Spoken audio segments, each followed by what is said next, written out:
Start by seasoning your pork chops with salt, pepper, garlic powder, and onion powder.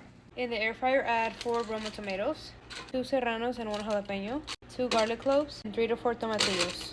Add everything we just air fried in the blender. Cumin, chicken bouillon, some water, and blend. In a hot skillet, cook your pork chops. In the same pan, saute some onion. Add the pork chops back. The sauce. Cover and simmer for a few minutes. And it's ready.